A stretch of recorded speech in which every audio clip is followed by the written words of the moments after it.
Lucas Di Grassi, can you just tell us what happened during that crash in qualifying? I had a very good first lap, which put me 5th on the grid, but I felt that in the second lap I could really fight for pole, so I was really pushing hard, taking the car to the limit, and I lost the rear in that corner and end up touching the wall. But at the moment everything is under control. The mechanics has done a fantastic job, and the Audi Sport team is very good and managed to get the car perfect again. There's always such a narrow margin on these street circuits. Are you going to be pushing today for a podium finish?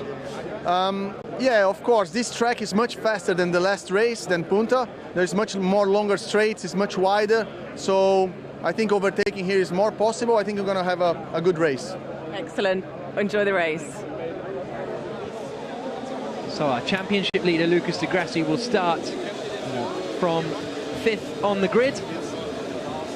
And it'll be very, very interesting to see how well he can progress, because he's finished on the podium in every single race so far. And he'll be trying to make progress. He did have an accident in qualifying at turn 6. We'll be bringing you the highlights of qualifying in 5 minutes or so.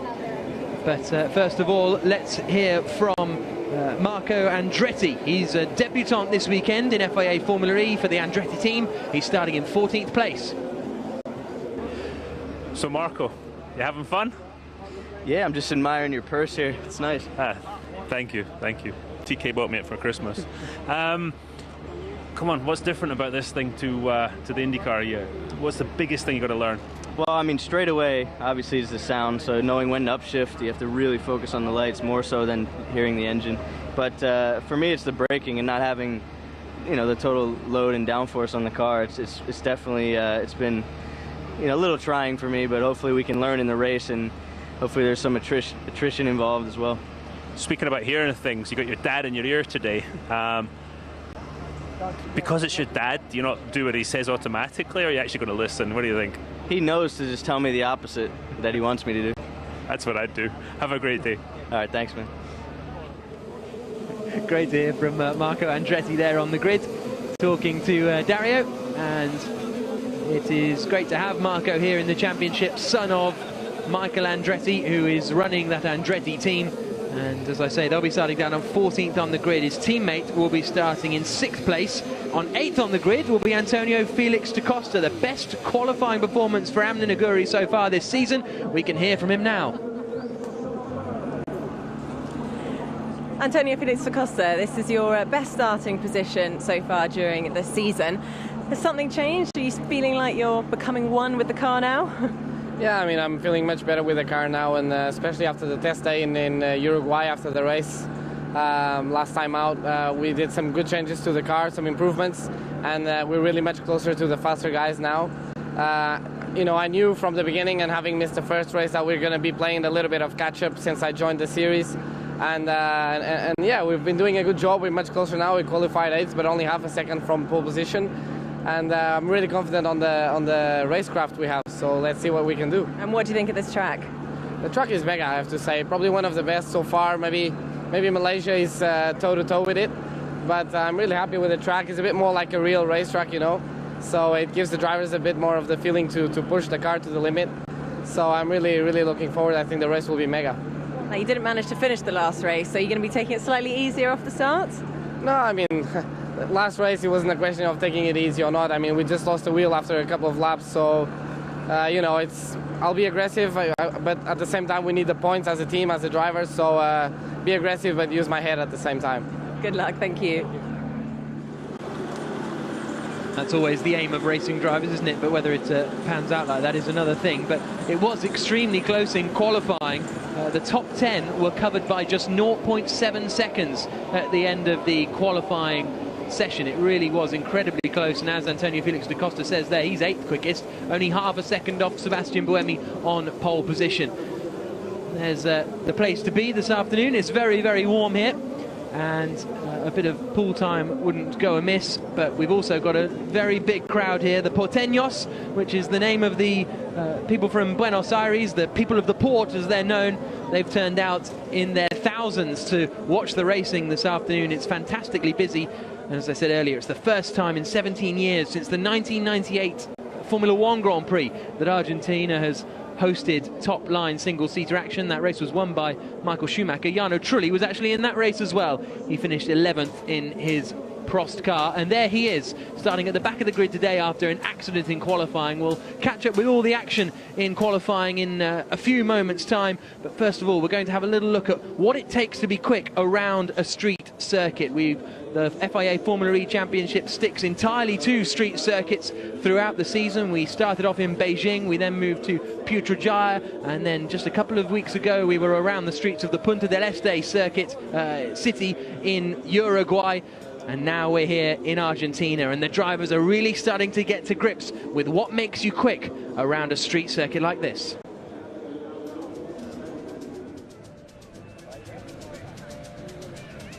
You have to make the street your home. There's no room for error. Street racing is all about control. To win, you have to be street-wide.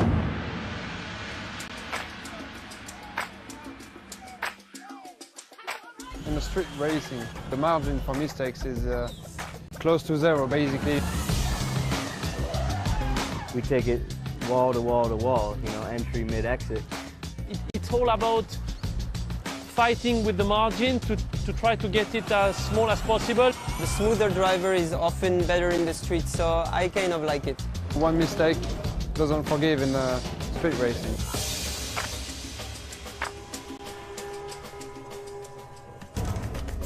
I sometimes fear to touch the wall and lose the race, you know. If fear was inbuilt in us, we'd be slow. It's something that just has to be put away. It's extremely important to arrive being really humble, you know, towards this kind of circuit. We have a lot of respect for circuits, but at the same time, we're pushing to the absolute limit of what the car is capable of doing at all times. If you lack confidence in any way, then you find yourself having a big scare.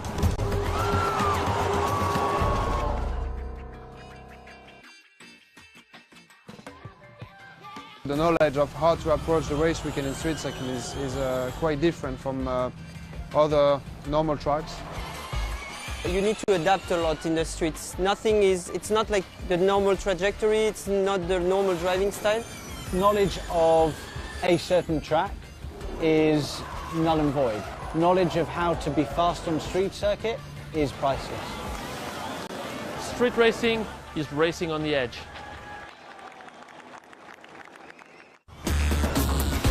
In the 3 races so far, a number of drivers have received penalties for 2 main reasons. First, for exiting the pit lane after their car changeover, but before their mandatory stop time has elapsed.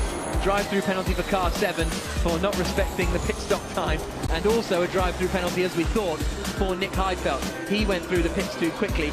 We did not go too quick in terms of speed in the pit lane. I was just too released too early. So we went under the time of 1 minute and 4 seconds, which you have to spend in the pit lane. And I think I was something like 4 seconds too quick, and that's why I got a drive-through penalty.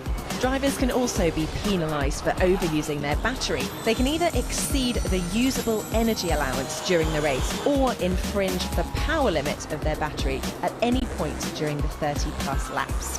Nico Prost has just been given a drive-through penalty for using too much power. Exiting the pits too quickly and the overuse of energy and power are the areas that the FIA monitor extremely closely. We are the police. The technical delegate are the police. When we are fully happy, we can do the report to the steward, which are the judge, and up to the steward to define what will be the penalty. Stewards are the judges, and they're responsible for applying the penalties to the drivers. With every point now vital, drivers and their teams will be looking to eliminate any frustrating pit stops or battery infringements.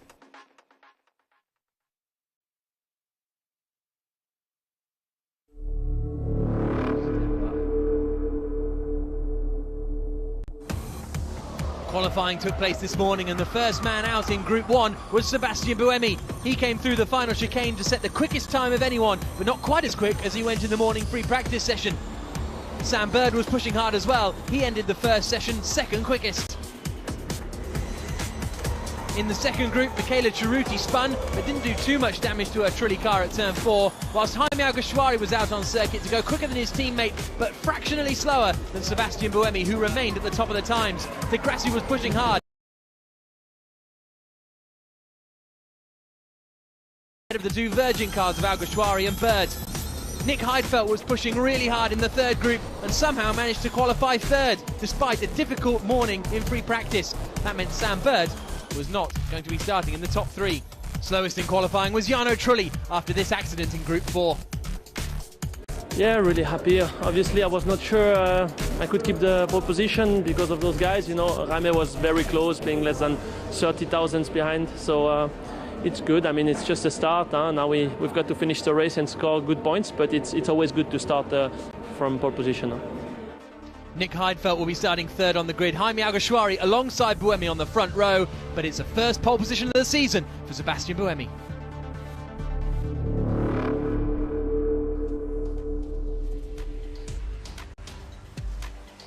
We're getting ready for the 4th round of the FIA Formula E Championship live from Buenos Aires, Argentina. The crowd are packing out the grandstands, and it really is going to be quite a spectacle. 35 laps of action coming up, and before too long we'll be revealing who has won the fan boost vote that the fans can choose to give them an extra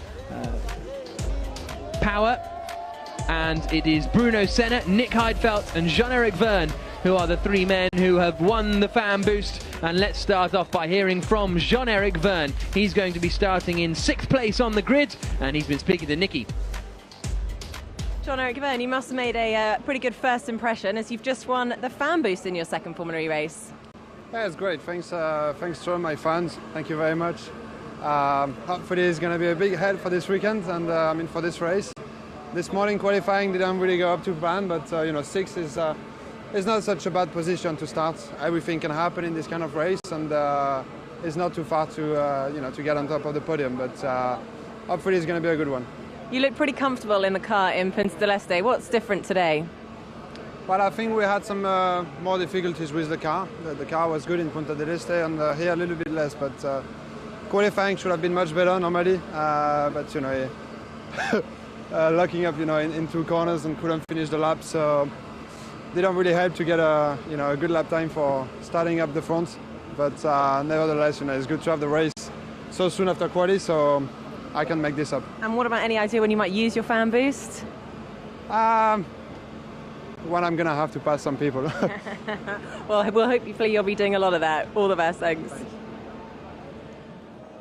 So the Frenchman has the fan boost, but events in France earlier this week at the Charlie Hebdo headquarters, the satirical newspaper, of course, shocked everyone around the world and all of us here at FIA Formula E. So we will be holding a minute's silence in commemoration of those incidents earlier this week. Jean Todt, Alain Prost at the front there, Jean-Paul Driot as well, for a minute's silence.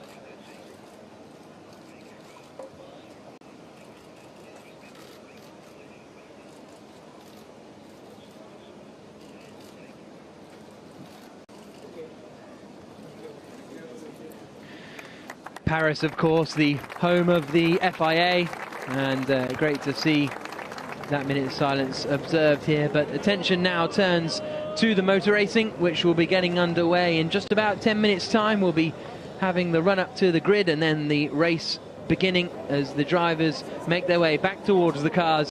Dario Franchitti has made it back from the grid, back here to the commentary box as we look over Buenos Aires. Dario, it's a beautiful day, but first of all, before you answer that question, we'll hear from the president of the FIA, Jean Todt, and he's with Alejandro Agag, and Nicky Shields caught up with them a few moments ago.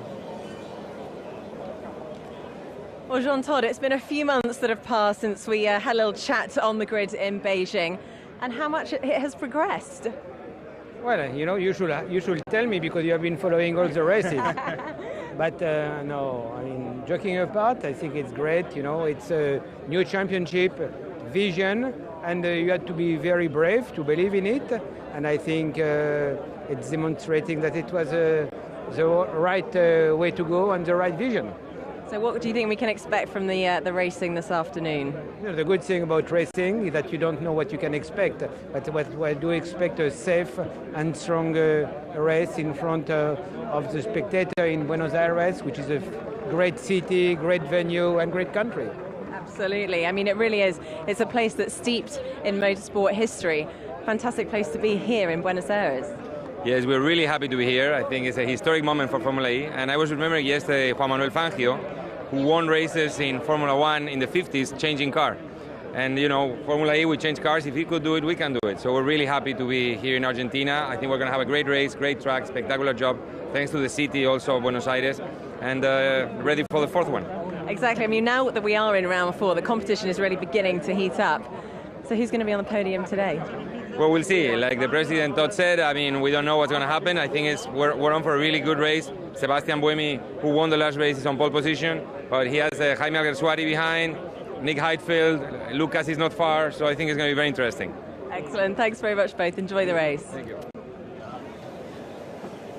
So good to have the FIA President Jean-Todt here. He was there in Beijing at the opening round of the season, and he's now here at round 4. But Dario Franchitti then, what's the mood like on the grid? How are things looking down there? Quite hot.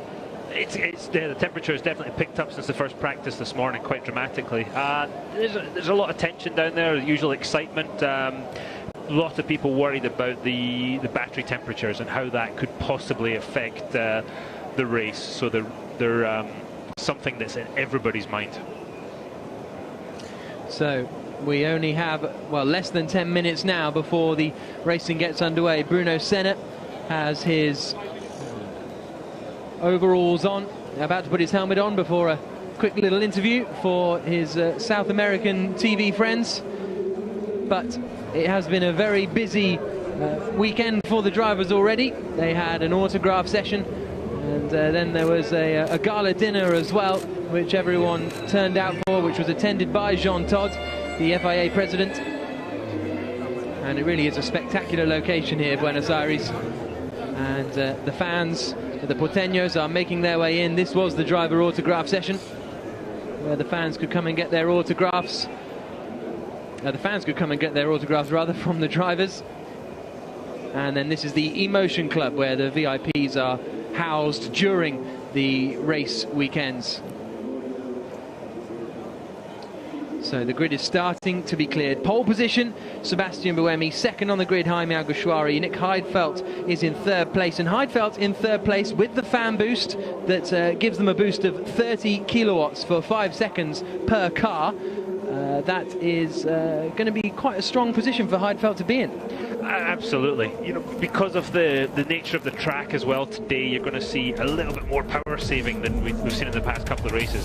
If there is a safety car, that will negate that a little bit, but you're going to see a big disparity in speeds, and you're going to see it really guys using the fan boost to make some moves, I would say. We can now hear from Alain Prost with Nicky. Well, after the last race, Jean-Paul Driot said he was nearly in tears chatting to you after the race. Are we going to have the same again today? We hope so. Obviously, we are good. I mean, third pole position. I mean, 2 for Nicolas and 1 for Sebastian. 1 win. So we know that we are okay. But competition is very hard and it's getting more close race after race. It's going to be very tough today. We know that these races are very special, and especially with the heat today, we can expect something maybe a bit strange at the end, you know, with the temperature, with batteries, and it's going to be very exciting again. I'm sure it is. We'll have the tissues ready just in case. Good luck. Jean-Paul Driot, after that race, saying it was one of his greatest achievements in his racing career, and that's a man who's run dams and won all sorts of racing series throughout the world. And so for him to say that was quite impressive. It was. He's got a long, impressive history in the sport. And just thinking about Alain Prost for a second, the whole EDAMS thing, he's not here as Nicola's dad, I would say. He's fully involved as a team principal. He spent, from the time Sebastian Buemi pulled up on the grid, he spent maybe 5 minutes going into all kinds of details with him about some strategy and stuff. So he's fully involved with both cars. There is Jaime Alguersuari, who will be starting in second place on the grid. EDAMS have a first place and a 7th place on the grid, and it is actually Nico Prost's worst qualifying performance of the season so far. So far this season he's had 2 first places in qualifying. Okay, the second one he got bumped down 10 positions, but then a 3rd place last time out in Uruguay as well. So 7th place, not particularly ideal. This is Sam Bird, a little bit further back on the grid. He will be starting in 4th place, directly behind his teammate Jaime Alguersuari, as we get closer and closer to this 35-lap Formula E race.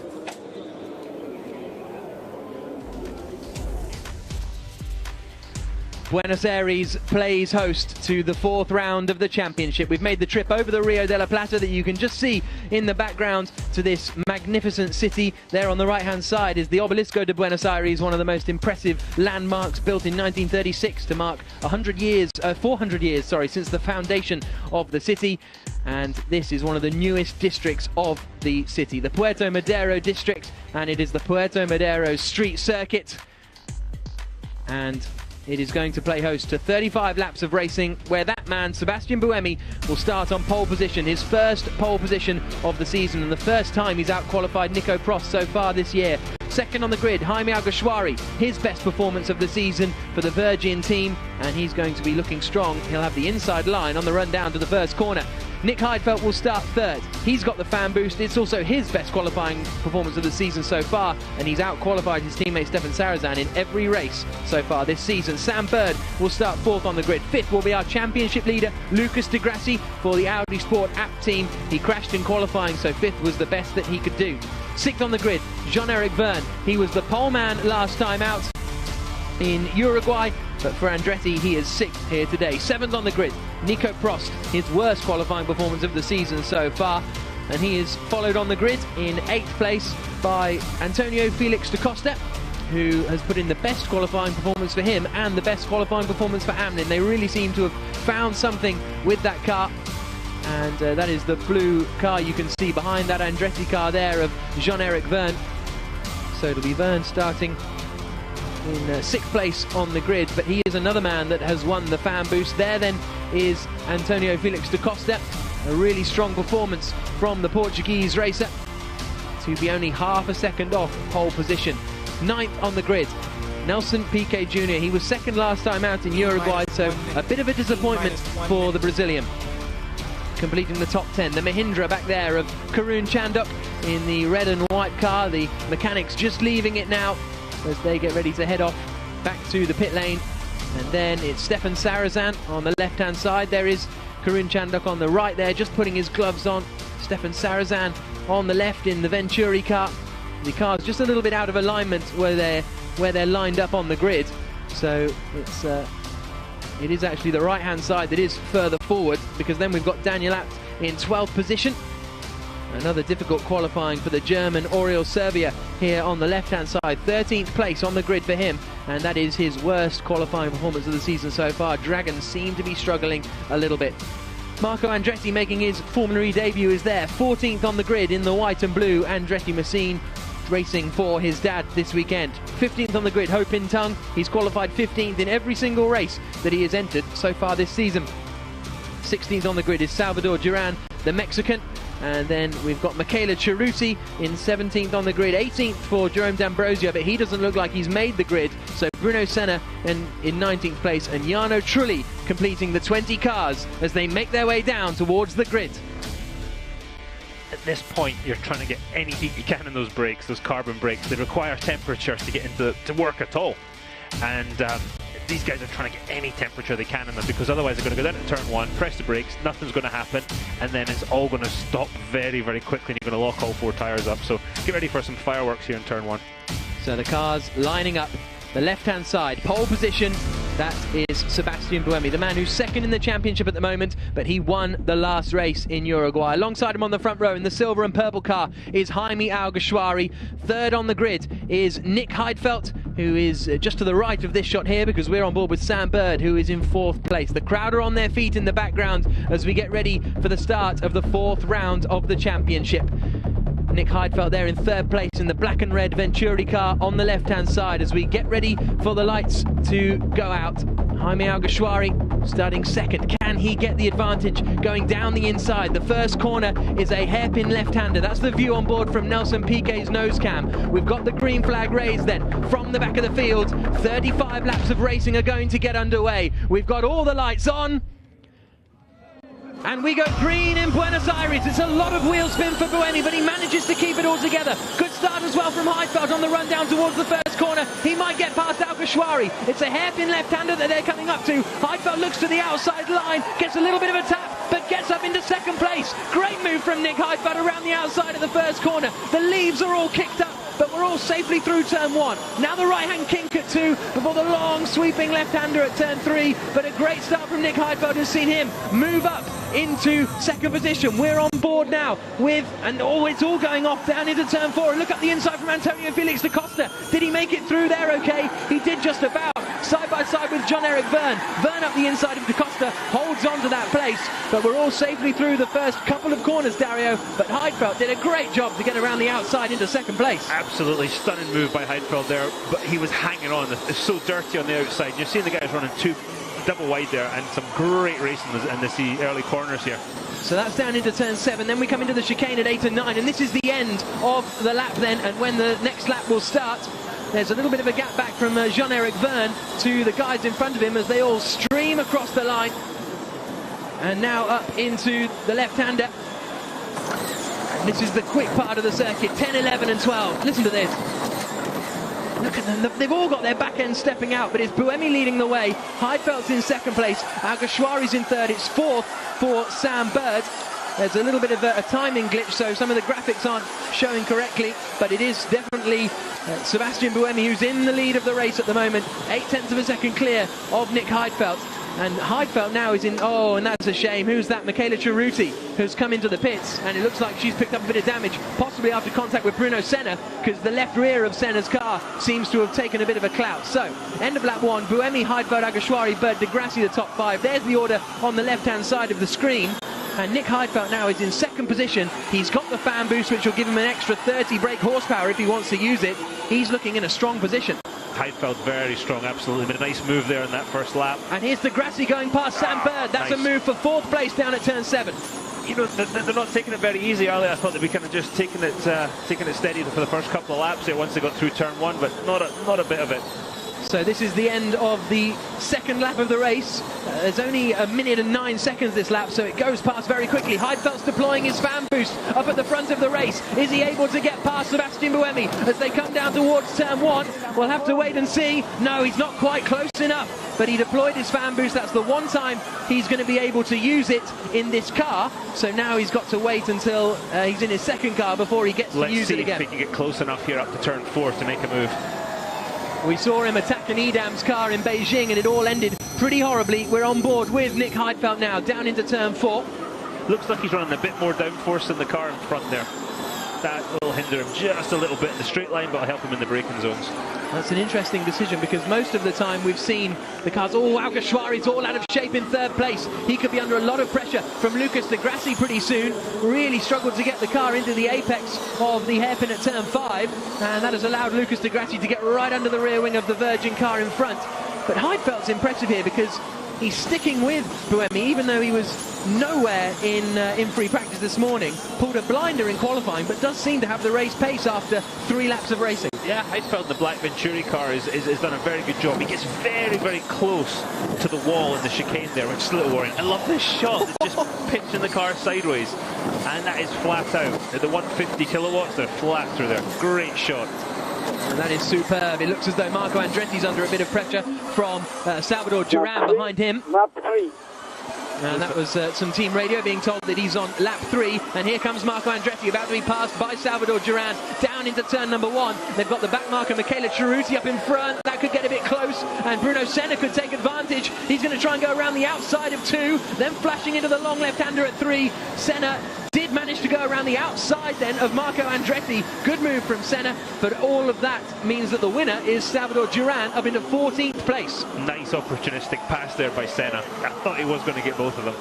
Salvador was very aggressive, wasn't he? Absolutely, and I think Jarno Trulli has just aggressively made his way past Ho Pin Tung, and he's now up into 17th place. There's Michele Ceruti just backing off and letting everyone else go through, which is good to see, because she is now a back marker, unfortunately, after that first lap contact. Across we go. We're already on lap 5. This is rapid, but still, it's Sebastian Buemi leading. 0.8 of a second clear of Nick Heidfeld up at the front.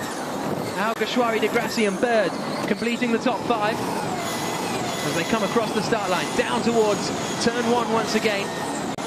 And we haven't seen too much drama in that first corner. This is where we're expecting to see mistakes and lockups, but so far everyone's been well behaved. Through they come, the left-hander. I'm not even sure I saw a lockup. No. In practice this morning, everybody was smoking the tyres down there. I haven't even seen a lockup yet, but maybe they're figuring out, oh, we're hearing something from the fans. Yeah, they're certainly enjoying it. That's one of the strange things about Formula E, isn't it? That you can hear the fans cheering and screaming and oohing and ahhing. It's really quite strange to hear, almost. And look how close De Grassi is to Jaime Alguersuari. I think that Buemi is just managing the gap here. I've got a suspicion he's that much in control. He's just managing that gap. But Heidfeld can't take advantage of it. He's just the type of driver that will wait for a small mistake and he'll take absolute advantage. Let's watch what happens here. In they come through the chicane to complete the 5th lap of the race. 30 laps to go. De Grassi has got to get up there onto the podium today again. If he wants to challenge for this championship, he's going to have to take the fight to Buemi, because Buemi's momentum has been building these last races with the win in Uruguay, and it's only getting better. Absolutely. Less than half a second between the first and second place men, Buemi and Heidfeld. And they come into the hairpin at turn 1. You can hear them screeching. But let's have a little look back at the start of this race as it all starts to calm down on lap 6. So it looked to me as though Buemi got quite a big amount of wheel spin off the start. I mean, he got away with it though, but Heidfeld was the man to watch. Smooth as you like. And then around the outside of turn 1 was really impressive, Dario. It just watched, I mean, the reaction time of all the drivers was very similar. And watch Nick, he's already lining the pass up, and he almost runs into the back of Buemi because he has to carry so much speed. And the car's just sliding. He's on one long slide all the way through there on the inside for turn 2. And that was impressive. You don't realise how dirty it is on that part of the track. And here's the look. And here's an attack for the lead. Nick Heidfeld trying to get past Sebastian Buemi. Not quite close enough on the run down into turn 7, but very, very close between the two of them. They bounce over the chicanes and come across the line to start the 7th lap of the race. And Alguersuari is still running there in 3rd place, but these guys are all nose to tail. I'd love to see the power left, the usable power left each driver's got, to see if Nick's using more to stay with him. As if by magic. It's almost like someone's listening to you. Very, very close. Look, 65 against 64, and Nick's used the fan boost. So you got to say Nick's in good shape right now. Yeah, absolutely. They've got to play the long game. It's not a long race, about 45 minutes to an hour, but they have got to be sensible about it. Nico Prost is up into 8th place now, after starting in 7th, so he's dropped a few places at the start, but now he's got back in clear air, and he's just at the fastest lap of anyone to close in on Antonio Felix da Costa in front of him. But Jaime Alguersuari is the man under real pressure from Lucas de Grassi behind, and here comes de Grassi up the inside, forces his way through at the hairpin at turn 5, and he moves up into 3rd position. I was just about to say, it looks like he's going to set up, right? And it's like the hairpin at Monaco, isn't it? The Lowe's hairpin. If you put yourself on the inside, your rival's got no choice but to let you through. Yeah, cracking move. You can see him setting up. Antonio Felix da Costa side by side with Jean-Eric Verne, and da Costa gets through. Does he on the run down to the chicane? Yes, he does. So da Costa up into 6th position. The thing we're seeing here, it's the same as Uruguay. When you lose one place, you're losing multiple because it is so close. So Sebastian Buemi still leads, 0.6 of a second clear of Nick Heidfeld. De Grassi's now up into 3rd position, and with some clear air, he's 2 seconds behind Nick Heidfeld in the battle for the lead of the race. But will he be able to close that in? Now he's got some clear air in front of him. It might take him a couple of laps, but it's the sort of thing you've got to do bit by bit, not use too much of your usable power to make it happen. There's Senna there making a move on Salvador Duran. Yeah. And here's a look at the replay then, and this was it from Degrassi. He wasn't even that close, but just did it under braking. Textbook. Once he got to there, he could kind of use him up, push him wide a bit, and you saw absolutely great pass. And he's just gone 0.6 of a second quicker than our race leaders in Sector 1. This was an opportunistic move from, I don't know quite what happened there, but suddenly Jean-Eric Vergne was very wide on the way into the corner, and that allowed the door to be open for Da Costa. I think Vergne was just kind of following line astern there. Da Costa thought, okay, you've backed off a little bit, I'll have some of that. So the gap at the end of this lap is down to 0.9 of a second. Degrassi took 1.1 seconds out of the race leaders on that last lap alone, so he has obviously decided to push here. Now, these guys can run between 130 kilowatts and 150 kilowatts in terms of their power, and so Degrassi maybe has turned it up a bit to close in, and then we'll turn it down when he gets there. Who knows? Those are the things we just don't know, but we get to see the amount of usable power that they have used, and that can often give us a key to knowing how much power they're actually running. And Jean-Eric Vergne has just done the fastest first sector of anyone, obviously a little bit riled. There he is in the blue and white Andretti car, a little bit wound up, but look at Degrassi, he's right on the back of Heidfeld already. He's made some cracking time up, and it's just, I think he's carrying so much momentum through the corners that it's just part of the trick of driving these Formula E cars quickly. And here he comes, he's doing exactly what he has to do here. He's got to take the fight to Buemi. Out they come, down towards turn number 7. A little feint towards the inside line, but nothing too dramatic, just so Heidfeld knows he's there. And, I mean, how does that affect you? If you're Nick Heidfeld, you've got a 2-second margin. Next time you look in the mirrors, Degrassi's there. I don't care how experienced you are, you're going to be thinking about it. The trick is to always look at exiting the corner, look in your mirrors. That way you've got that advantage, you're pulling away just a little bit. But you've got to be careful not to drive in your mirrors too much, but you've got to be thinking about defending that position too. Lap 10 of 35 here in Buenos Aires, the Argentinian E-Prix, and they're coming around turn number 1 on lap 10. Sebastian Buemi leading from pole position. We've still got pit stops to come as well, don't forget, and you can see the usable power remaining down there at the bottom of the screen. That's the percentage of their battery that they've still got left to use. Degrassi's used about 3% more than Buemi. Is that going to catch him out later in the race? We'll soon find out.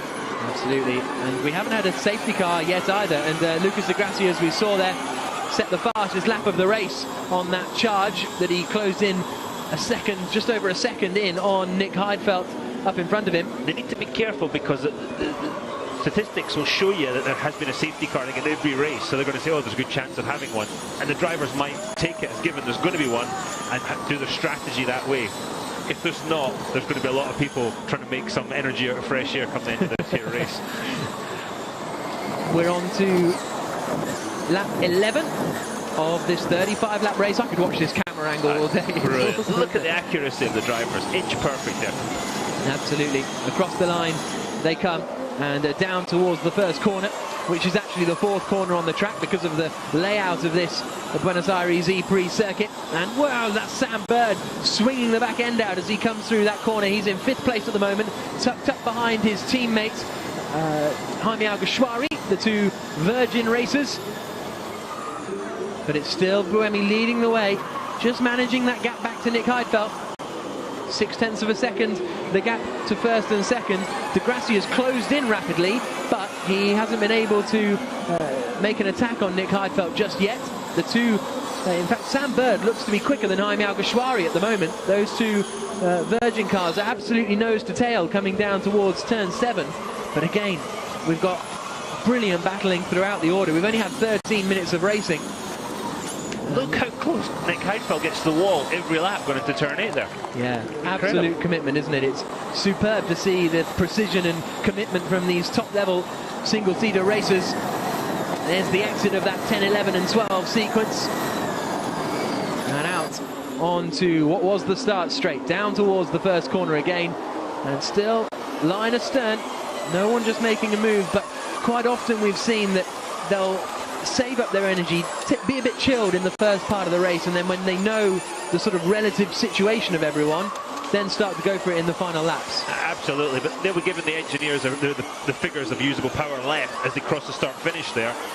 And the engineers will be then saying, you've got this much to use. Oh, here's App making a move on Karun Chandok here. Oh, a little lock up, but is Karun going to try the switch back? Absolutely. Nice stuff from Karun Chandok there. That's them battling over 10th place in the final points-paying position at the moment. But Sebastian Buemi in the yellow and blue Edam's car is still the man out in front. The black and red Venturi of Nick Heidfeld has closed right into the back of him again. He dropped back for a while, but now he is right back under the gearbox of the car in front, as we can see on board with Heidfeld. Pretty exciting. You're coming down into 10, turn 10, setting up through 10, straight into 11 and 12. Look at this whole combination. The exit of 11 is the apex of 12. How many laps to the pit stop? Jean-Eric Verne there, I think. Heidfeld. Was it Heidfeld? Oh, it was De Grassi apparently. It was Lucas De Grassi's team radio. We'll get there in the end, but that's De Grassi asking how many laps to the pit stop. I don't think he's received an answer yet, but we'll wait and see. So 29% of battery usable power level remaining for Nick Heidfeld, and he's using the full 150 by the looks of it, maybe a smidgen less, but he is really close to the back of Sebastian Buemi. This is a point where maybe experience counts a little bit, and you've got to you want to keep pushing the guy and keep racing him, but you've got to get to the end of the race. You've got to have enough usable power to do it. You can lift and coast. You hear the rear tyres just breaking traction there. You've got to lift and coast a bit. It's going to cost you some lap time. You might lose a couple of spots here, but towards the end of the race, when it counts, it'll put you in the catbird seat, as they say. I think that's an Americanism. into the chicane they come across the line and start the 14th lap of the race, and they're still absolutely nose to tail. Brilliant stuff here in Formula E. No real attacks going on just yet though. Lucas De Grassi, our championship leader, is third in the race at the moment. Buemi is second in the championship as it stands. De Grassi's now 4% shy on usable power compared to Buemi. Okay, so Buemi's obviously managing this very well because he's got the most amount of usable power of anyone in the top 8. So it really does look like he's just managing his gap, which is a very, very clever thing to do. And obviously the thing you really want to do. One man who's got quite a lot left is Nelson Piquet Jr. He's running in 9th place, but he's got something like, I think it was 36% of usable power remaining. Here comes Lucas De Grassi up the inside of Heidfeld, forces his way through and up in the second position. Great opportunistic move again, the same move as he did before. The question is, can he do it to Buemi? I think Buemi might be a little harder nut to crack there and might not give way just as easily. So down towards the left-hander they come at turn 7. Lucas De Grassi up into second place, forcing his apt car through, Dario. Lovely, look, just alongside, doesn't even get all the way alongside, but he's in the corner is his. Yep. Little wheel check there. He's put Nick Heidfeld offline. And Heidfeld's in trouble. Alguersuari's attacking him, and it looks as though Alguersuari's got through. I think Nick Heidfeld went wide at the chicane, and now Sam Bird is going to attack as well. So Nick Heidfeld falling back through the order. Sam Bird gets alongside in the Virgin car. The next corner is a hairpin left-hander, so that'll be Bird through too. Whoa, big lock-up on the front right. Can he get it stopped? De Costa sees an opportunity, tries to force his way past Heidfeld. Isn't quite close enough. Offside? No, not quite. Oh, not quite. So that means that Alguersuari is up into 3rd place, Bird up into 4th, Heidfeld drops to 5th, De Costa in 6th place, but that all came from a mistake from Nick Heidfeld at the chicane. I'd love to see a replay of that. Did Alguersuari pass him round the outside turn 10? That would have been quite a manoeuvre. Looked like, didn't it? But look, again, he's lost 2, almost 3 in the space of 1. So this is where it started to go wrong on the back end. Yeah, over the humps here. Here comes Jaime Alguersuari.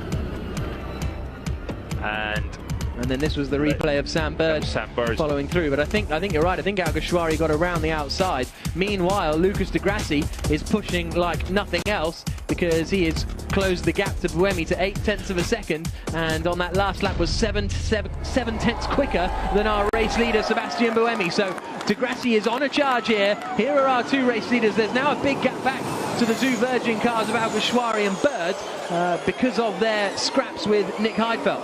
7 tenths that last lap. Oh, Chandok's off.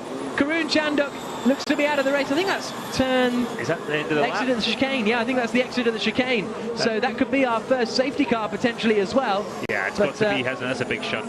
It looks as though the rear wing is off. Karun getting out of the car, which is good to see. Left rear, right rear wing. Yeah, so let's see what happened. Here he comes. Oh, is he going to lose it all by himself? He's just going to... Oh, broke. Yeah. It broke. Yeah, the right rear suspension broke on him and off he goes. And it's a he was just a passenger. Weakness with these cars. How many times do we see that in Punta del Este? Yeah. And there again, not a nice feeling when something breaks there. Thank God it wasn't turn 10.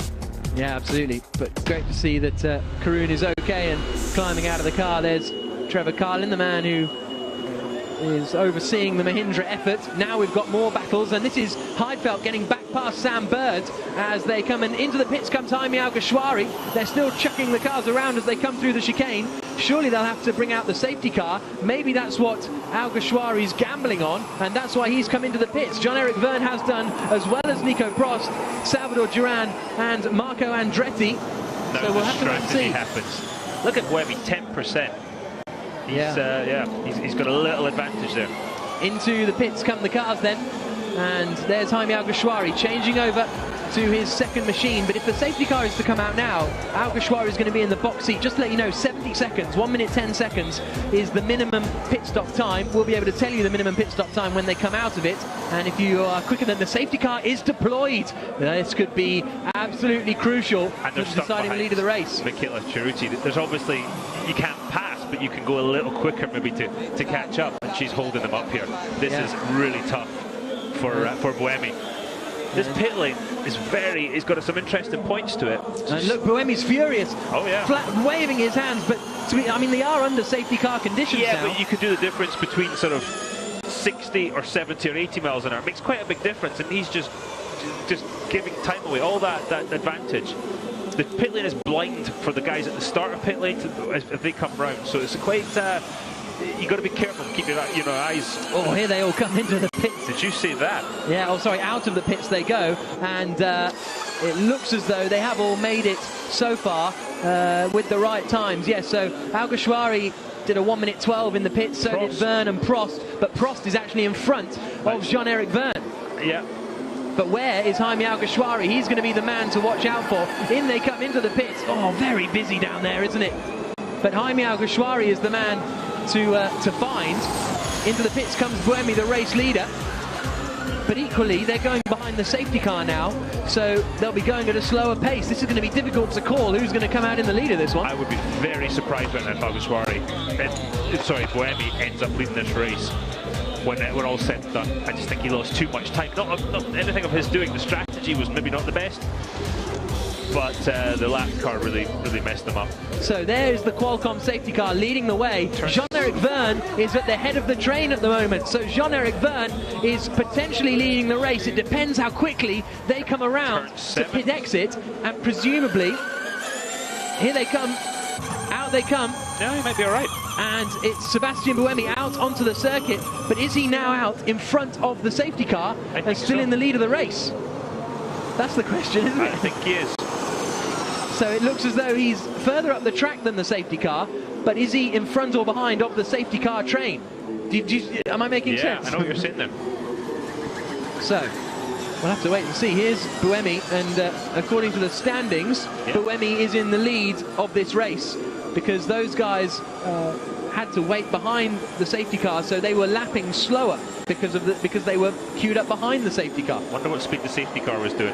And these guys can't exit the pits because the safety car is coming down, so the lights are red at the end of the pit lane. So that means that Nelson Piquet Jr. and Bruno Senna, I don't think they'll go a lap down. No, but they'll be at the back of the pack. Yeah, but they'll be at the back of the pack. So that's harsh. There you can see. Those are the rules, but it's just... Yeah, absolutely. So, well, next time they come around the timing lines, we should get a clearer idea. It's Marco Andretti at the front of this queue at the moment, not Jean-Eric Vergne. Vergne's a little bit further back in it. So Marco Andretti, at best, could be leading the race. At worst, is going to be in about 6th or 7th position.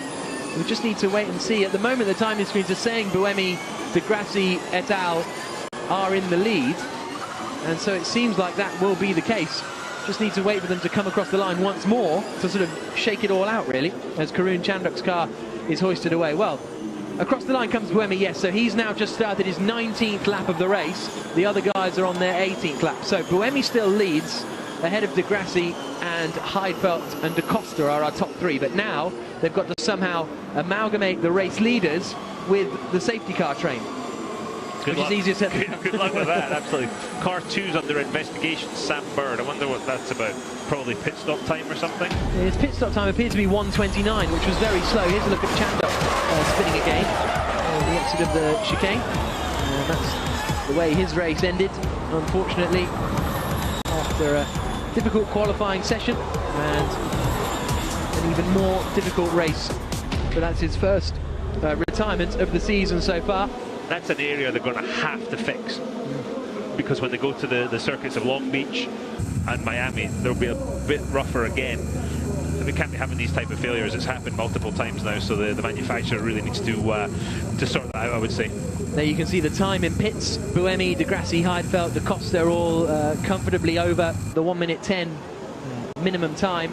So it looked for a moment as though that gamble to come into the pits might pay off for those drivers that are now currently queued up behind the safety car, but it didn't quite work out that way in the end, as Oriol Servia comes into the pit lane.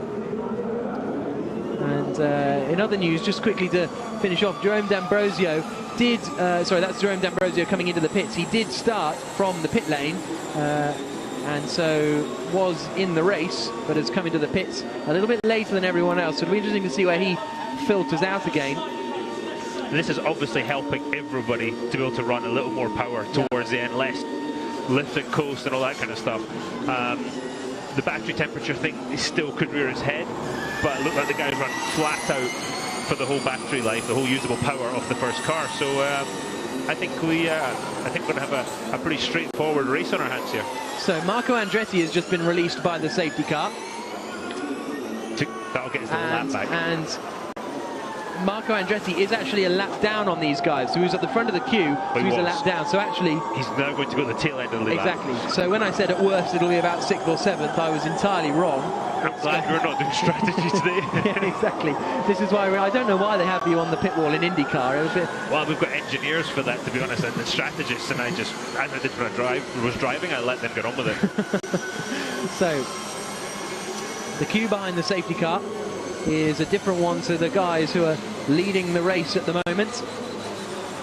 And apologies if that all got a little bit confusing in the middle of the race there, but it was all a little bit confusing as to what exactly was going on, and the race directors have got some work to do to try and sort out the order of cars now. Sam Bird is under investigation, we believe, for potentially leaving the pits under the red light conditions. We saw a couple of the guys waiting to leave the pits, but apparently Sam Bird may have jumped before the lights went green, but we'll see what the stewards decide on that. We're on board with Sebastian Buemi then, who in theory is our race leader according to the timing screens and all that, but it's going to be a long way to filter all these guys through. Everyone else has got to surely pass the safety car, and then will we have to then wait for the pack to catch up with the safety car as well? But that would take too long. No, it won't take long. I guess it's only a minute lap. Yeah, isn't it? it'll be fine. They'll do that in a lap or two under the safety car. But they will have to. They will end up with a little bit less usable power, usable energy. They will, but that's unfortunately the price you pay for being at the back of the pack there. You deserve it. Yeah, it happens. So 16 laps to go here. Here's a look at Sam Bird. Now, is this him exiting the pit lane under a red light? Where is the light situation? There it is. Oh, yeah. I think that might be a little bit of a done deal. I think so. The light didn't look in the best position. If I was him, you know, I'd definitely be arguing that. But as drivers, you tend to complain, don't you? Here's Andretti. So we've got Andretti's, Marco Andretti's I was team coming radio. in whether you called me or not. I was right committed. So that was Marco Andretti having a bit of a discussion with his team. Well, his dad, essentially. Yeah. Saying they seem to have disagreed about the pit stop time, or when he came into the pits. But we believe he needs to... He did go past the safety car, didn't he? He's now on the tail end of the lead lap, I think. Yeah, so that's fine. And there we go. So Jaime Alguersuari goes past the safety car. But now they all need to do it. All sort of... yeah, so Alguersuari's gone through. So really, we need about 14 cars to go past the safety car. Yeah. He's thinking, okay, do I go? Yeah. Obviously, because all these guys, they're running at the front, so, but they're lapped cars, so they must be thinking, well, hang on, I was second, or you know, I was fifth. I'm not a lapped car. This can't be for me. Yeah, it's something that in IndyCar happens quite a lot. You find yourself, if you're having an average day, you can't be on the tail end of the lead lap pretty quickly, and you get past the safety car, back on the lead lap, and at this point, if you have legitimately been a lap down, you're thinking, oh, you beauty, bonus. Okay, so we need to go round and pick up the train of cars because they need cars. So you need to go round and pick up the train of cars. This is clearly quite a new thing for a lot of these guys. That's how. What do you mean? I'm last or what? Exactly. Did you hear the surprise in his voice? Yeah. No, we're currently P6. We are P6. So, okay. Flaming yellow flag. That's good to hear then that Alguersuari has been given the Yeah, it's kind of news. contrary for the future. If there's something we can do, but I doubt it. So the classification says we are currently P6. Yeah, no, there's nothing we can do on that. Because the leader is behind you. You are not pushed. Yellow, push a while. They don't have an idea who is actually the leader is behind you. They've almost waved around the whole field and there's two different options. Let me have a look. No. So that is all the teams being told that the drivers have got to come through. Sebastian Buemi is now behind the safety car. They'll all leg it round, get up to the back of the pack in the next lap or two maybe. Then we'll be good to go. Yeah, we'll be ready to go. We'll know where everybody is. But this is this catch-22 of how hard do you chase to catch. Obviously, if they're going to go green the next time by, then you have to chase pretty hard and use up usable power. If not, you take as long as possible, use as little power as possible. But these guys are all building brake temperature and tyre temperature too, which could be an advantage come the restart. And how they'll need to manage how crucial usable energy actually is, because if we've had quite a long safety car period, it might be the case that they can go flat out now, you know, for the remaining 14 laps, because they haven't done a single lap on race pace at the moment. And you can see Buemi's got 90% of usable power still remaining, but you can see Alguersuari 85%, Prost, Bernat, they've all got sort of 88s. So there is going to be an advantage for Buemi and the like up at the front, but maybe not quite as dramatic as what we would have expected. It'll all come out in the wash in those last laps, won't Yeah, it? But exactly. I think we're getting close to be able to run wide open.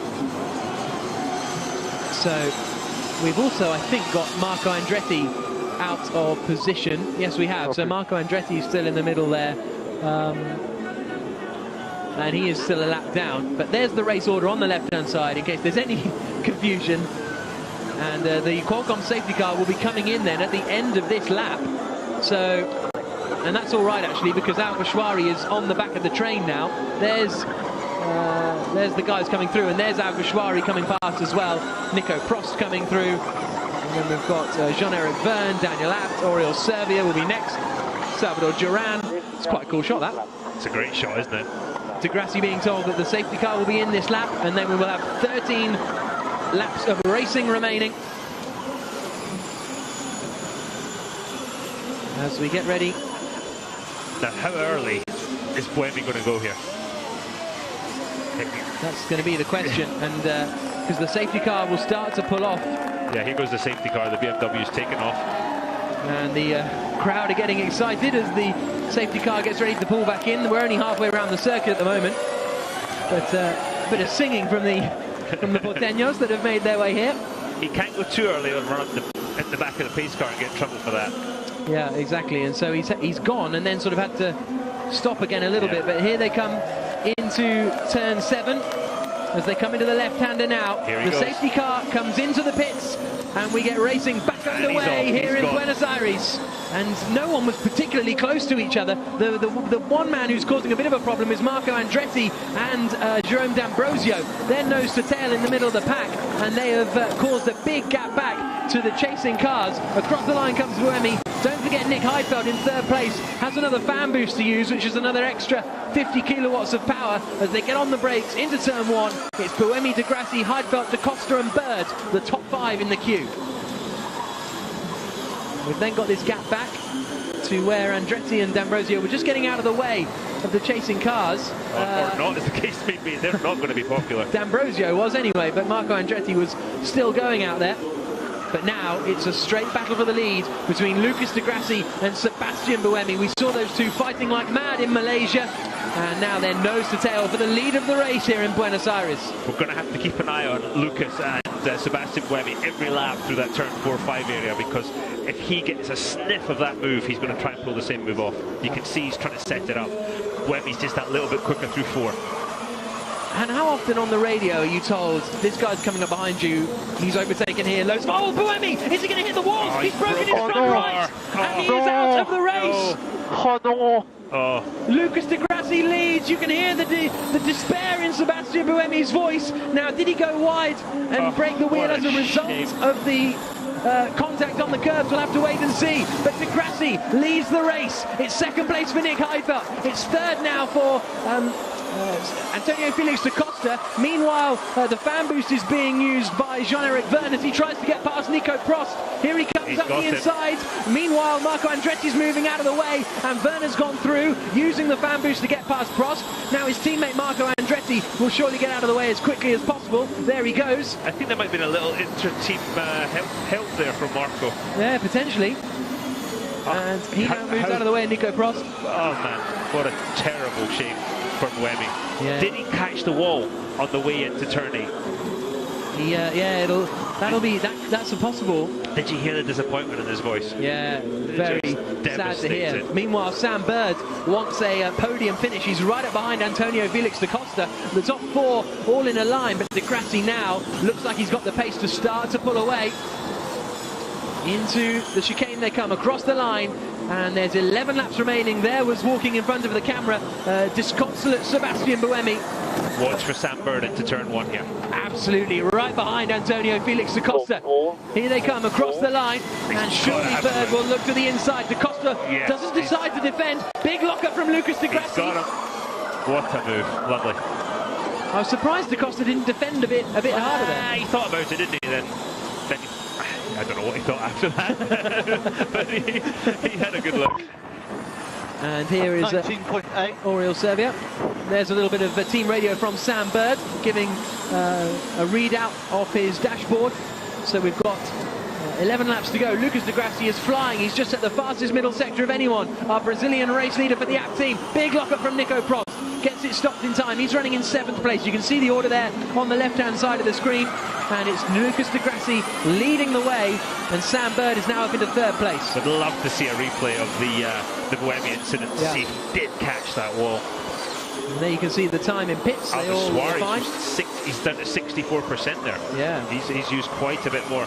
Well, he was the first of those guys that made the catch-ups, and there is Nelson Piquet Jr. making his way past Salvador Duran into 10th place. Duran just pointed him through, it looked like there. Oh, really? He just thought, okay, he's coming through that quickly. Oh, Sam Bird has just been given a drive-through penalty. The man in 3rd place, Sam Bird, drive-through penalty for ignoring pit exit lights. We saw that earlier on. It was a pretty stonewall decision, I think, that one. And maybe that's why he didn't defend. Now here's Buemi. Oh yeah, got the inside wall. Yeah. Inside wall. So he breaks the. If we see it again in, well, you'll see it here. Slow-mo. Yeah. He catches the inside wall and then it breaks as he then goes off there. Yeah, he's broken it when he hit the wall. Yeah.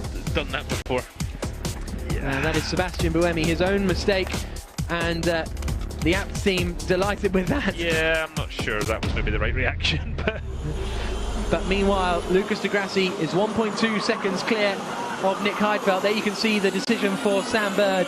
A real shame, but, you know, those are the sort of basic ones, aren't they? You know, you've got all this power, energy usage to deal with. If you get a penalty for that, that's unfortunate. Oh, Di Grassi's off as well! Lucas Di Grassi, race leader out of the race as well. That means Nick Heidfeld moves into 1st place, and that's suspension problems for the Brazilian too. And well, we'll have to wait and see what happens. The problem as Karun Chandok had. If I'm running the team right now, I'm telling my guys, stay off the curbs, stay away from the curbs. I don't care what corner, stay off the curbs, because otherwise you're going to have to run into this issue. So Nick Heidfeld now leads the race, and the same men that were delighted a few moments ago are now disconsolate.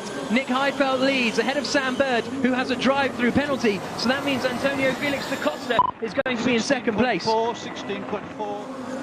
And Bird is darting around the back of Nick Heidfeld, and they're saying box this lap to Sandberg, so he'll be coming into the pits. He's pushing nevertheless, but he is going to have to serve his drive-through penalty, and as we just heard the team saying box this lap, so that means Nick Heidfeld will be all on his own for the remaining 9 laps of the race, and there is a very frustrated Lucas de Grassi. Da Costa P2. Yep, so, and P3 Jaime Alguersuari. Sandberg copies that, and so we'll see him peel off now into the left-hander. And so Nick Heidfeld leads the race with 8 laps to go. Surely they'll have to get a safety car out potentially to move that apt car. And third place then is Alguersuari. I think they got it behind the wall on turn 10. So we might be okay there. There's also a drive-through penalty for Ho Pin Tung for going under the minimum time at the pit stop. But he has now served his drive-through penalty. So, quick Nick Heidfeld, the man who looked destined to win the opening race of the season, is now in the lead of this race. But we've seen enough leaders not to count our little German chickens just yet. Absolutely. Nelson Piquet Jr. side by side there with Oriol Servia. This is the battle over 7th place, and Piquet Jr. has just taken that 7th place away from the Catalan driver.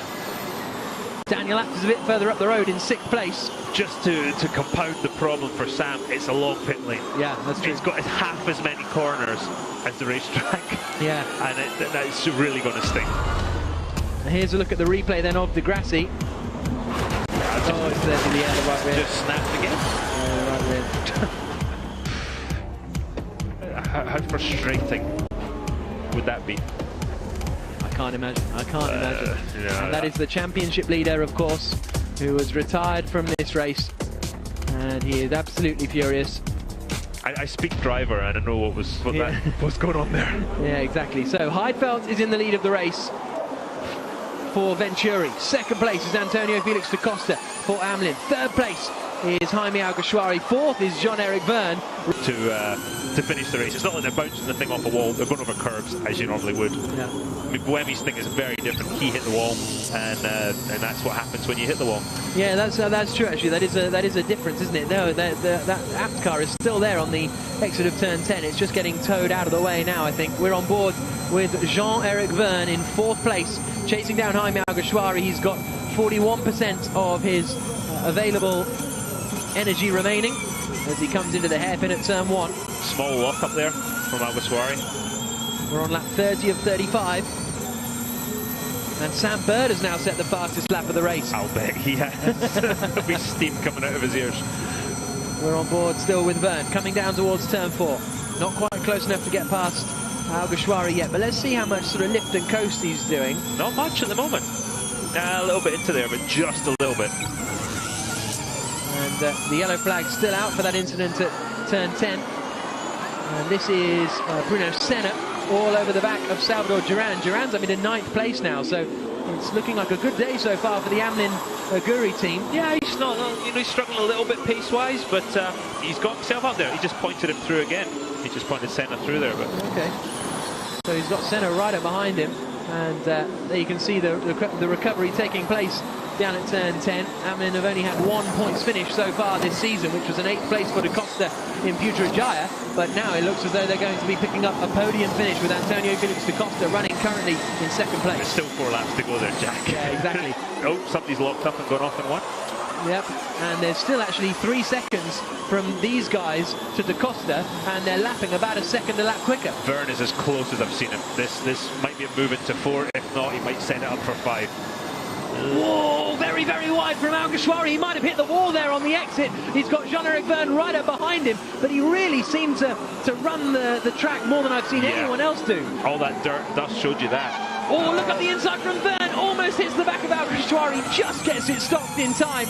And the battle of the ex-Toro Rosso drivers continue. He tried the de Grassi move, but didn't quite pull it off there, did he? And he needs to be careful because he's got Nico Prost right up behind him as well. Verne set the fastest first sector of anyone on that last lap. I don't see any damage on the side of Alguersuari's car, so not sure that maybe he just got away with it. I bet his eyes were closed though. Into the chicane they come. Lovely bit of opposite lock from Nelson Piquet Jr., who's now on the back of this queue as we go on board again with Verne through the green flag zone after the recovery of Lucas de Grassi's car. not close enough. And Verne has got a fan boost, and I don't think he's used his second fan boost. We think he might have used... Oh, yeah, he did actually. He attacked. Has he damaged the nose? I think he's damaged the nose of the car. Yeah, it looks like there's a little bit of a dent in there, doesn't it? We'll try and keep an eye out for that. That might have been the gearbox of the car in front. Yeah. He's really close again. Yeah, there's definitely damage to the nose cone of that Andretti, but he is right up with Alguersuari. The Spaniard knows it, defends, coming down, whoa! And, well, Verne's not happy with that. He's not happy. I think he thought Alguersuari was defending. He thought Alguersuari was defending and then moved across in front of him, I think, was the complaint from Verne. We saw that with Trulli, didn't we? And I think it was Piquet. Yeah. And, yeah, not really on. But that was, yeah, that wasn't too blatant, I would say.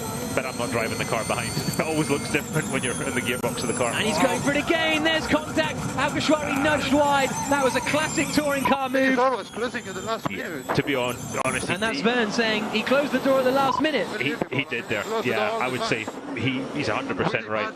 And a drive-through penalty for Nick Heidfeld. Speeding in the pit lane. Nick Heidfeld, the race leader, has been given a drive-through penalty now for speeding in the pit lane. And that is fundamentally going over the 50 kilometers an hour, not the too short pit lane time. And here's the attack from Alguersuari, side by side with Nico Prost up the inside. Actually, going for fourth place, so somewhere Prost would have followed through when he got set wide, and now Alguersuari's got back past him. That was Goodness me. That was an attack, wasn't it? That was a dive bomb. Great move. And Daniel Abt is now on the back of Nico Prost as they come down towards turn 7. Prost goes defensive, but Abt isn't quite close enough. So all that means that when Nick Heidfeld serves his drive-through penalty, Da Costa will lead for Amlin Aguri, Verne will be second, Alguersuari will be third at the moment. I just keep having to double-check everything I say because it's non-stop. We didn't see that one coming, did we?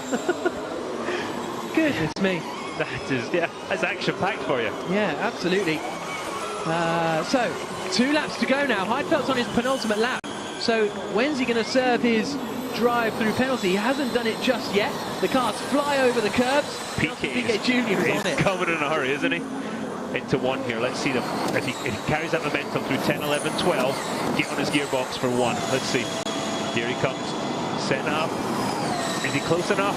Yeah, oh yeah, he's close enough. Abt's going to defend like crazy though. Yeah, Nelson Piquet Jr. jinks back to the outside on the run down to turn 1. This will be a brave move from Piquet Jr. He fancies all the way around the outside, not quite. Not sure that's the move I would have done there. I'd have stuck it down, the inside of it a bit more, but I'm sitting here talking about it and he's driving, so. Nelson Piquet Jr. is just on the fastest first sector of anyone in the race so far. Still the fastest lap, I think, has gone to Sam Bird as the cars come into turn 4. Nick Heidfeld, meanwhile, will he be coming into the pits on this lap? Oh, and has Verne got an issue? Verne's gone very, very wide, and that allows Nico Prost to get alongside Alguersuari, coming down into 6th. Nothing changing. Piquet's got an issue too. Piquet has slowed down, hasn't he? Yeah, off the back there. So maybe they're all suddenly running low on usable energy remaining. Big lock-up from Abt, and he hits Alguersuari, and that allows Prost through. What a shame for Alguersuari, the second time he's been assaulted at turn 7. Meanwhile, Nick Heidfeld is in the pits to serve his drive-through penalty, which means going on to the last lap of the race. Antonio Felix da Costa leads for Amlin Aguri. What is going on? Oh, and Alf, that is Daniel Abt. He broke the suspension, didn't he, in that move? And the battle's still going on then. This is Verne, who is defending from Nico Prost in the battle over second place. Prost goes through, but Verne's going to hold it on the inside. No, he's never going to get that stopped. And Prost holds the second place. Alguersuari is going to come through and move up into 3rd place. That means that Verne drops back to 4th. Nelson Piquet Jr. is in 5th. Verne too low on power? He's 9% of usable left. Is there another issue? It's difficult to see, isn't it, as he comes through the left-hander of turn 3. Look at Alguersuari's car crabbing. There's massive damage. Antonio Felix da Costa, here he is, coming through turn number 6. The Portuguese racer is going to take victory, surely. He's only got 3 more corners to go. There's the Amlin Aguri squad as they come into turn 7 for the final time. He's slowing down, but I think he's just taking it easy as he comes towards the final corner now. It's victory for Antonio Felix da Costa. The checker flag falls, and it's a win for Amlin Aguri. 2nd place for Nico Prost. It's 3rd place across the line for Nelson Piquet Jr. Yeah, and there's Alguersuari. What happened to Alguersuari? Look at the... Work hard, play. Well done, boys. Well done. Alguersuari's car was damaged on that last lap there, on the left rear, it looked like. So the checker flag falls. Antonio Felix da Costa takes victory. Prost second, third for Piquet Jr. Alguersuari fourth, Bruno Senna fifth, Daniel Abt. Can't believe what's happened. That was the top three I was going to call, Jack. So, Amlin Aguri, I don't know how they've done this. They were absolutely nowhere. They had a revelation testing in Punta del Este, and now they've won a race. Okay, a lot of people retired. It was a bit of a race of attrition, but Da Costa was there. He had pace, and he's taken victory. Very good. On est assez bien sortis. Merci les gars. Super. Bravo. Vraiment génial. Very happy. Nico Prost. La deuxième voiture, elle consomme rien par rapport à la première. C'est incroyable la différence.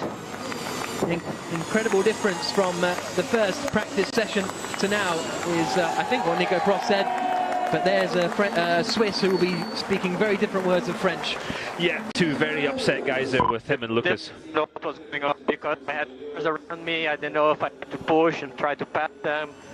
I know they were different laps, but it doesn't make no sense that I'm third. But anyway, I was a bit blind in the race without knowing what was going on. You were blind, Nelson. Try being in here.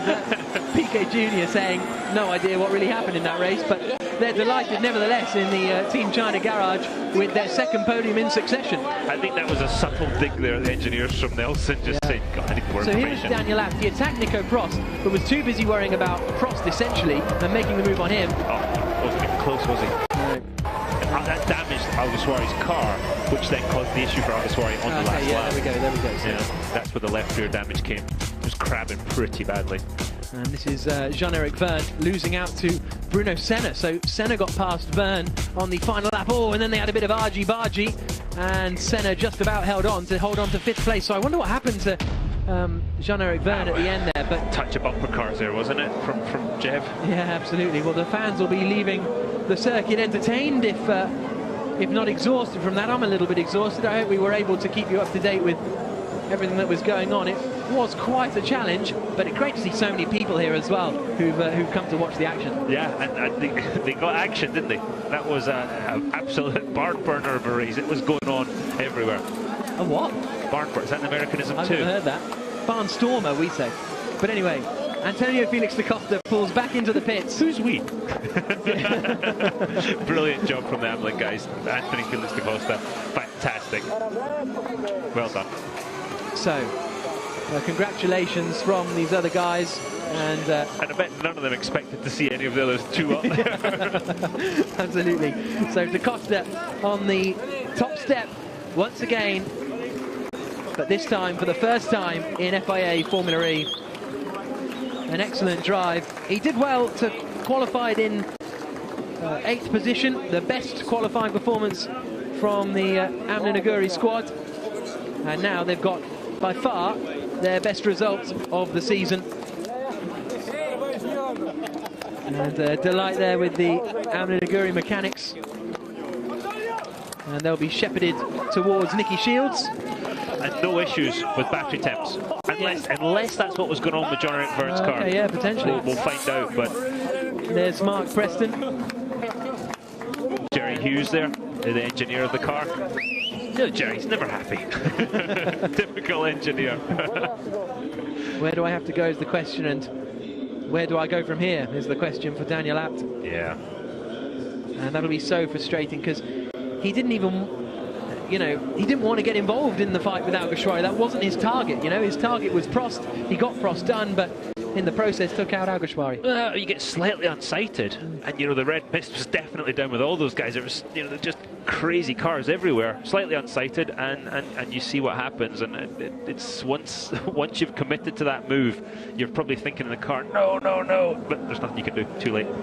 So Antonio Felix da Costa, our race winner here in Buenos Aires at the end of an incredible Argentinian E-Prix, finishing 5.5 seconds clear of Nico Prost and taking victory for the Amlin Aguri team. Wonderful drive from the Portuguese driver, and we can hear from him now. He has taken off his helmet and he's chatting to our pit lane reporter, Nicky Shields. Antonio Felix da Costa, long time coming, but how do you feel after your first win at Formula E? Yeah, really happy. I mean, I knew we had the pace this weekend. I was a bit conservative in my qualifying lap, but starting the race today, I felt really good.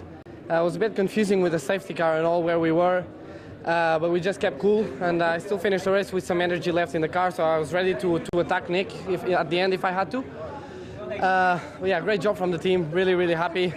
We worked hard to get here, and now we just have to keep working hard to maintain our pace. Thanks very much. Well done.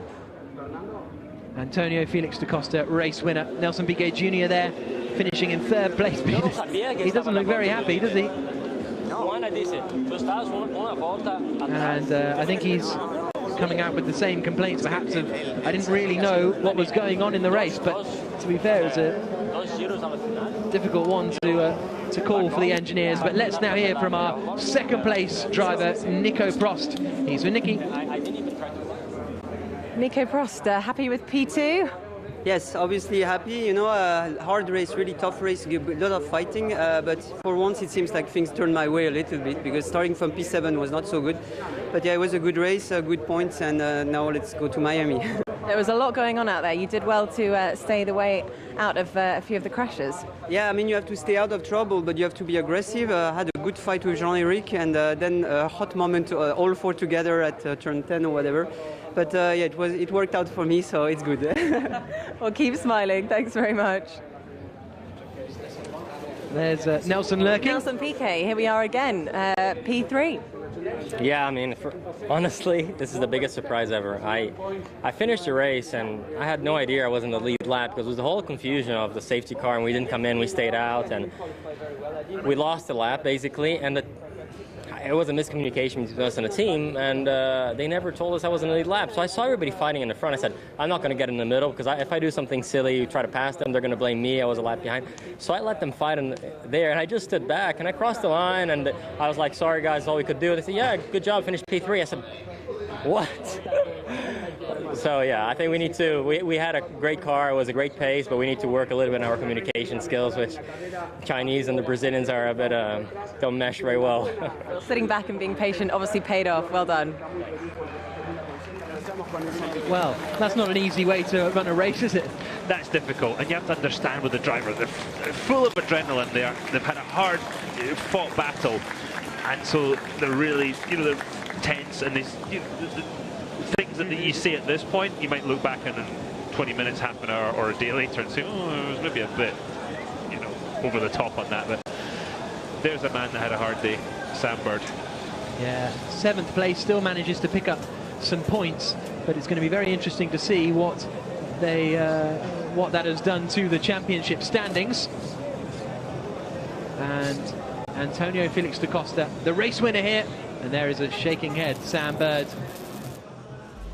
So here's a look at the results from the 4th round of the championship. A frantic race. Antonio Felix da Costa taking victory, 5.3 seconds clear of Nico Prost. Nelson Piquet Jr. completing the podium. That's 2 podiums in a row for the Brazilian. Jaime Alguersuari finishing 4th. Verne there down in 6th after looking like he was set for a podium. Heidfeld led the race, looked destined to win until a drive-through penalty saw him finish down in 9th place. Marco Andretti on his debut finishing in 13th position.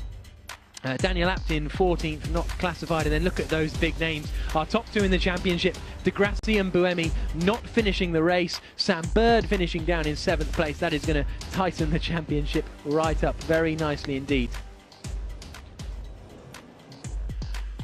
And this is what it does to the championship standings. Bird is still up into 2nd place now, 10 points behind Lucas de Grassi. Sebastian Buemi is there, but Nico Prost is right behind his teammate now, just a point behind. Nelson Piquet Jr. has joined that party as well. So that means that we've got, 21 points separating the top 5 drivers in the championship. Salvador Duran up into 16th with his first points of his Formula E career. Jean-Éric Vergne, despite running at the front in 2 races, is in 15th place.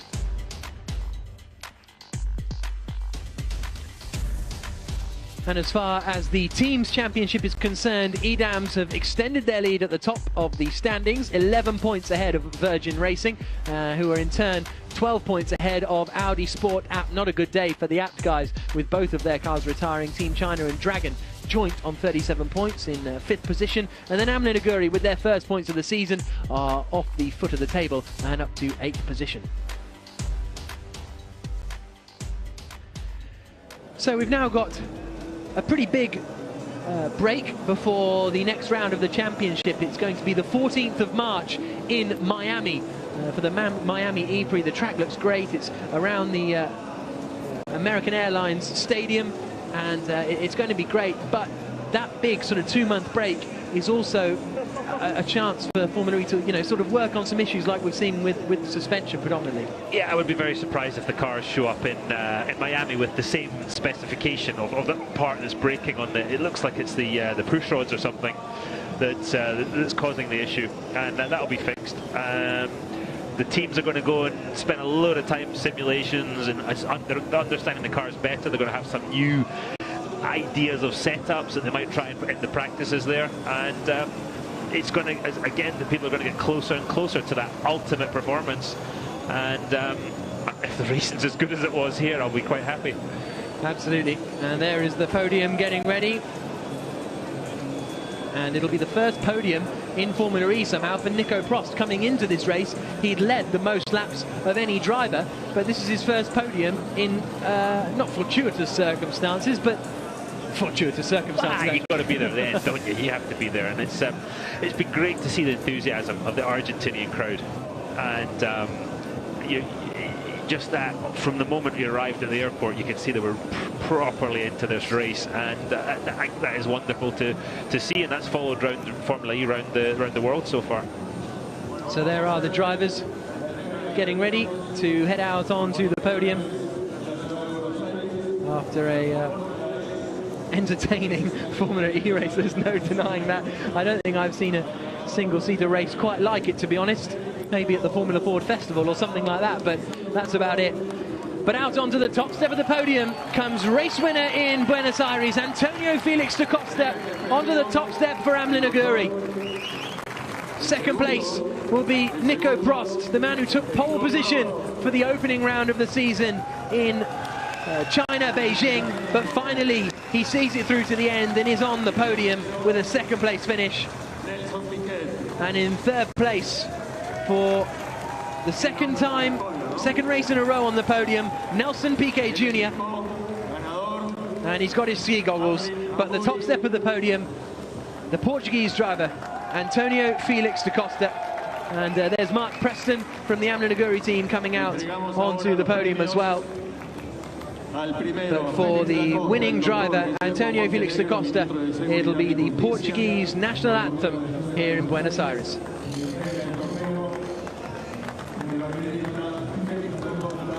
First of all, he's going to get his trophy as he holds it aloft. Da Costa wins in Argentina. Superb performance, as we have come to expect from the former Red Bull young driver. He's a proper driver, isn't he? Yeah, really good. And one of those young Red Bull guys to which Formula One wasn't necessarily an option. May still be in the future, I suppose, but it's a bit of a long shot now. And there is the winning trophy for Mark Preston. There's a happy man right there. Taking victory in the FIA Formula E race for Amlin Aguri. How they've turned it round. You know, it was you had to be there, but you also had to have the pace to win this race. It doesn't matter, you know, what you do, you've got to have the pace to take victory. And Amlin Aguri have done a wonderful job to take victory. Nico Prost will receive his second place trophy now. And I think he'll be relieved to finally sort of properly get off the mark and be right up with the sort of championship challengers. Yeah, as you say, the championship has tightened up now, and Prost is starting to be a contender there. The fight is on, and especially when you take into account dropped scores. That's something that's going to start becoming more and more of an interest as the season goes on. We saw Valeria Mazza handing the second place trophy. There is David Nalbandian, the tennis player, former world number 3, Wimbledon semi-finalist Wimbledon finalist, in 2002, handing the trophy to Nelson Piquet Jr. And now we will have the Portuguese national anthem.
victory in Argentina for Antonio Felix da Costa.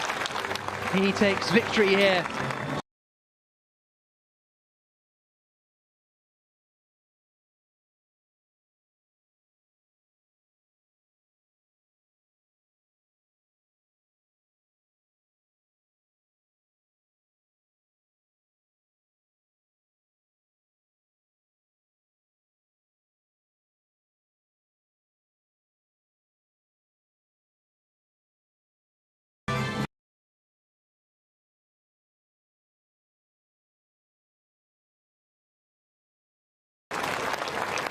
So a wonderful performance for the Amlin Aguri team, taking their first victory in Formula E. 4 races, 4 different winners, and 4 different victories for teams as well. It's the champagne on the podium. Mark Preston gets the soaking, and he is loving it. Never tasted victory as Super Aguri in Formula 1, but they have victory here now as Amlin Aguri in Formula E. A wonderful performance for Antonio Felix da Costa, who once again shows why he is one of the top young talents. Nelson Piquet Jr. has his ski goggles on again, which does a good job actually of protecting him from the spray. It's not too a foolish idea, but that's the man of the moment. Victory for Antonio Felix da Costa. Bring on Miami. Absolutely. It may be a bit of a way away, as I say, 15th of March, a couple of months to get ready for the next instalment. But there is Piquet Jr. giving the champagne to his mechanics, and there is Antonio Felix da Costa, very happy with his victory. There's no doubt about that. And a really strong performance from the Portuguese racer. And he had to work hard for it, and he made some overtakes, you know, right from the early stages, didn't he? Yeah, nothing is ever gifted to you. And in races like this, you get a little bit of luck going your way. There's other races, and there'll be more of those, that you'll be on the receiving end of the bad luck, so take it while you can, you know. And Nico Prost looks very happy there too. So, great performance from da Costa. And it is the Portuguese driver that takes victory, his first victory in single-seaters since winning in Formula Renault 3.5 back in 2013. Nico Prost finishing in second place, 5.3 seconds behind da Costa at the line. Nelson Piquet Jr. in third, Jaime Alguersuari fourth, Senna in fifth place. And you go through the results and you're suddenly surprised by everyone popping up everywhere, but Bruno Senna finishing in 5th position. Sarrazin just out of the points in 11th place. Marco Andretti finishing his first ever FIA Formula E race. Abt and D'Ambrosio not making it, well, Abt didn't make it to the line. I think D'Ambrosio was 2 laps down because he had troubles with his Dragon car all day. Karun, Chandok, Cerruti, Buemi, Di Grassi and Trulli all retiring from the race. And this is what it's done to the championship. There's now 10 points between Lucas Di Grassi at the top of the standings and Sam Bird in second place. Then it's 5 points back to Sebastian Buemi in third. But all this has brought Nico Prost into the game. It's brought Nelson Piquet Jr. into the game as well. 21 points separate the top 5 drivers. That's less than the amount of points you get for winning a race. So with 5 rounds still to go, there's still all to play for. Bruno Senna there in 11th place with 18 points. Oriol Servia, another point scoring finish for him today, picked up 1 point, and so he's up to 15 points in the standings. And Takuma Sato there completing the top 20. And there's the view over Buenos Aires, the Puerto Madero district beneath us. Then beyond that sort of river is the centre of the city, where you have the likes of the Casa Rosada, the Pink House, which is the President's office, most well known for all the appearances from Eva Perón at the top of that, talking to all the masses assembled below in the Plaza de Mayo. It really is a city with incredible history, an incredible heritage, and now an incredible racetrack. So you can see the river there on the left-hand side. That's the lake, sorry, the other side that's in between the track and the sea. And there's Mark Preston posing for photographs. And so, da Costa wins here, Prost in second, but Di Grassi is top of the championship still as we head towards our next race in Miami. Join us on the 15th of March around the streets of one of the most iconic cities in the United States of America. We hope you've enjoyed today's bonkers Formula E race. We'll see you in the USA in a couple of months' time.